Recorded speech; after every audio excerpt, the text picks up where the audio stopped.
సొమ్ముతో స్థాపించిన ప్రభుత్వ రంగం దేశ అభివృద్ధికి ఉపాధి కల్పనలో దానికి అగ్రస్థానం. రైల్వే, పోస్టల్, బిఎస్ఎన్ఎల్ స్థాపన లక్ష్యం ప్రజా సంక్షేమం. ప్రభుత్వ రంగాన్ని ఆధునిక దేవాలయాలు అన్నారు ఆనాడు. అవి పుట్టినవి చావడానికి అంటున్నారు నేడు. ప్రభుత్వం వ్యాపారం చేయడంతో అందుకుంది గొప్ప లాభం. ప్రజల ఆశలను కాల్చొక్కగా కట్టబెట్టేందుకు పన్నిన పన్నాగం. లక్షల కోట్ల అప్పులు మాఫీ చేసి వేల కోట్ల పన్నులు నైతికి ఇచ్చి గిరిజనుల వ్యక్తులను విచ్ఛిన్నం చేసి కొండలను తొలచి ఖనిజ సంపదను దోచిపెడుతున్న వారి ఆకలి తీరక కార్మిక హక్కులను కావాలంటున్నారు.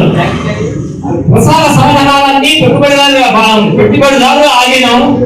రాజ్యాంగ సంస్థలన్నీ ప్రభుత్వ చేతుల్లో ఆయుధాలు. ప్రశ్నించే వారిపై ఎక్కుపెట్టిన బాణాలు. యువకులకు ఉపాధి లేదు, రైతులకు గిట్టుబాటు ధర లేదు, కానీ కార్మికుడికి 10 గంటల పరిమితి లేదు. ఈపీఎస్ 95 పెన్షనర్లకు 1000 రూపాయలకు మించి పెన్షన్ రాదు.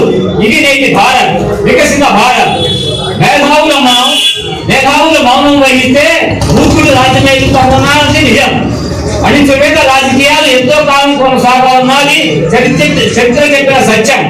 సుభాష్ చంద్రబోస్ నిర్మాణం, అల్లూరి వీరత్వం, భగత్ సింగ్ త్యాగం ఈ జాతి ఇంకా మరవలేదు. ఆ స్ఫూర్తిని వీడలేదు. నిర్మాణంలో ఉన్న జాతి, నిద్రాణంగా ఉన్న జాతిని వెలుకొల్పే బాధ్యత కవులు, కళాకారులపై ఉంది. అందుకే కథన రంగానికి సిద్ధమవుదాం. తొలి అడుగు మనమే వేద్దాం. ధన్యవాదాలు.